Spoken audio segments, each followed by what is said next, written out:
From the time they disembarked that airplane at Uranora International Airport until they got to the Derek Walcott Square in Castries.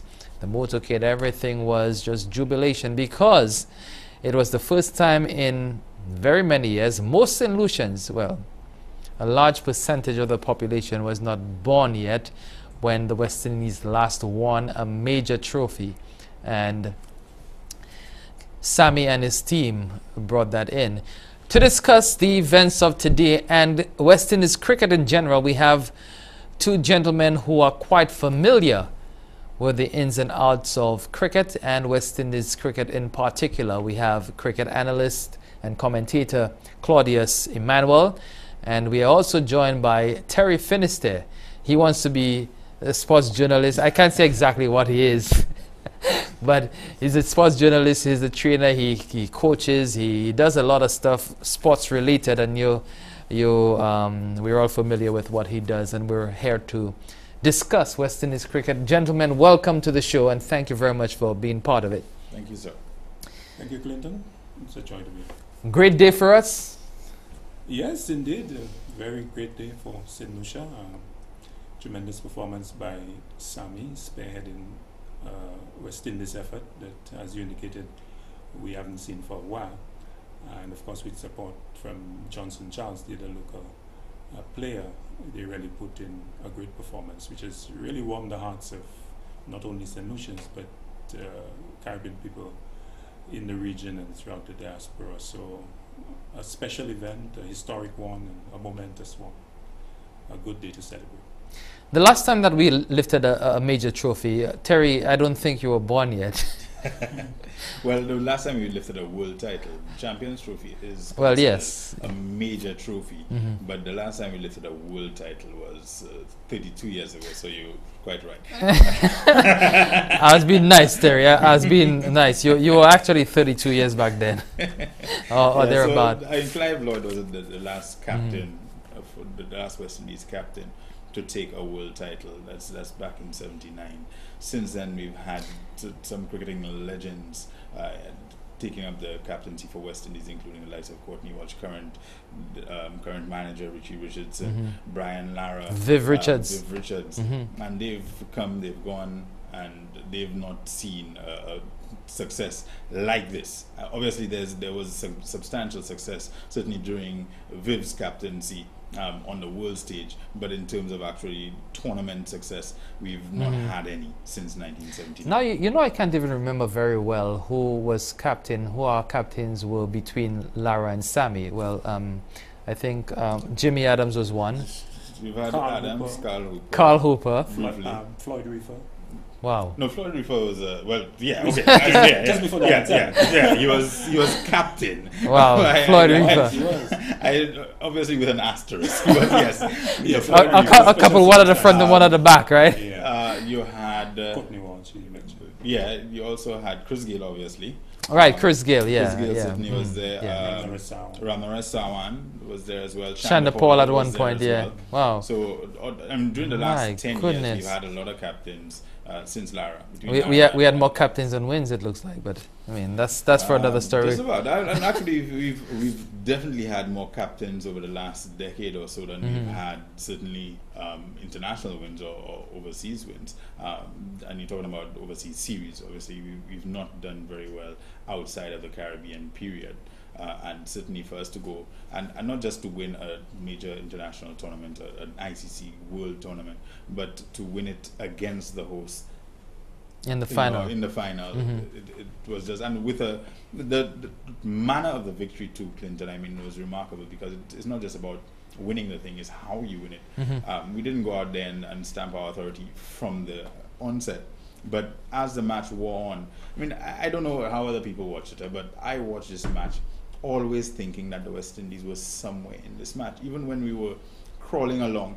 From the time Samuel stayed at the crease, right, I figured somewhere we will be able to manufacture a total Because Samuels could hit. Then you have you have Russell coming in. Although I didn't expect a duck from him, I know that Sammy was coming in. Pollard was coming in. So we had talent down the line. From the first match when the Australians took the first, I think Gale was the second wicket, the first wicket to go.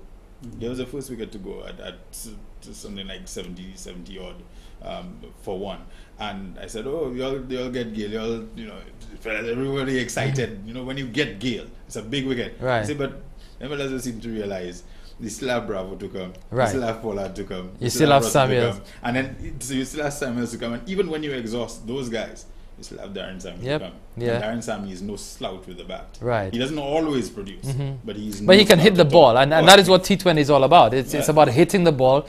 As the guys have said in all their interviews, that we're not a singles, a one-run kind of team. We're a boundary team. So when we hit the ball to get to the boundary. Yes, indeed. I think there's a statistic that suggested West Indies perhaps hit the greatest percentage of boundaries in the competition, but they also soaked up the most dot balls in terms of percentage. 43% dot balls. Yes. So yes, it's a game about hitting boundaries, but turning above the strike is also important. And I think we saw that maybe at the start. There was probably, if you could criticize West Indies batting at the start in the power plays in the first 6 overs, there was not sufficient turning above the strike, because essentially you have a Chris Gale who doesn't do a lot of running. Basically, he's a boundaries man, and opening with Johnson Charles, who's not keen on running as well. So essentially, you have two guys at the top who are looking to maximize with boundaries, and so maybe that's an area that could be worked on in terms of the future, turning the strike over and creating more problems for the fielders at the start of the innings. I thought this was a major weakness of our team, because and Terry happened to be visiting my barber today, so and we were discussing it. Yes, we were discussing that point, and my feeling is that initially you feel out the bowlers, you see what they're offering, you put it in the gaps, because there are enough gaps in the first 6 overs to score some runs. Instead of trying to slash at everything and hit it out the park. Feel them out, see what's going on. Terry, let me bring you in here, and then after I'll take Claudius on this, because I know you're burning up.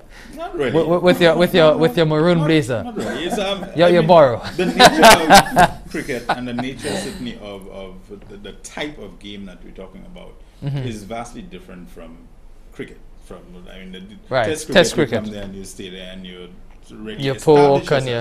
establish yourself in Test cricket. In 2020 cricket, there is not time for you to establish yourself, and the traditional tenets of cricket do not necessarily always. Good cricket is good cricket. A good cricketer is going to be a good cricketer in any format of the game. Shivnarine Chanderpaul, who's absolutely legendary cricketer, he's playing 2020 cricket for Uva, I think, in the Champions League 2020. A good cricketer will play cricket regardless, but the format of 2020 lends itself to the type of players that we have. All-rounders, bits and pieces players who can contribute, but also players who can hit the ball and hit the ball big. Yes, we'd like them to run a little bit better and accumulate a score as opposed to just blazing their way to a score. But really, they are they are the most entertaining team in this format of the game, precisely because that is how they play. And they've had success doing it. If they've not been ineffective, it's not that nobody's bogged them down. Yes, they were bogged down for a few overs against Sri Lanka. Well, a little more than a few. 11 overs. Enough. Well, they were unbogged for sufficient overs. For 9 overs, that's all they needed. So, once West Indies get uncorked, that's it for you. As a bowling side, once West Indies get uncorked, they just tee off. You're done. Yeah. Very much so. Terry is correct. In fact, and we saw that in most of the West Indies performances at the crease. They tended to be behind the 8 ball, so to speak, at the first half of the innings. But the second half, there was just a tremendous explosion of runs with wickets in hand, the power hitters, Gale, as we saw, batting through the semi-finals, which was critical. Right. So you always had the firepower right through the innings. And even as we saw Gale not performing in the final, we saw Samuels coming out and really playing out of his skin. Tremendous innings, getting after the top bowler, Malinga. The top bowler, Wow. and really the top bowler, not just for Sri Lanka. Yeah, but in the top world. bowler. Yeah. Exactly. And the Roughing format. it up there. But going back to that point, and I was explaining that to Terry earlier on. We discussed at the top of this program that we absorb the most dot balls, 43%. My thing is, okay, why not absorb 5 dot balls? Even though a guy bowls a maiden, that's just 6 dot balls. But then feel him out, play yourself in for 6 balls, and then you start teeing off on them because you know that you can. Actually, Clayton, the only thing is that within the first 6 overs, it presents you with an opportunity to score quickly. The power plays, it means only 2 fielders are out of the 7. Right. So technically, I would suggest that maybe what you should be looking to do is to capitalize, because you've got the field restrictions, only 2 guys out. So really, I would think that the good deliveries that you are getting from your frontline bowlers, you need to be getting See them singles. Right, Try to exactly, strike, but exactly. You should still be looking for opportunities to score. Right, over the top. exactly. But not, well, go over the top. I saw Johnson. He got 3 balls outside the off stump. And we were due for a break. So when we come back, we'll discuss that. You're watching Newsmaker Live. We're talking West Indies cricket, and we're talking our performance in the ICC World T20. And that was on Sunday, the final, which we won. And the boys coming back home to a hero's welcome. We'll have some footage of that a little later on in the program. So stay with us. Newsmaker Live will continue right after this.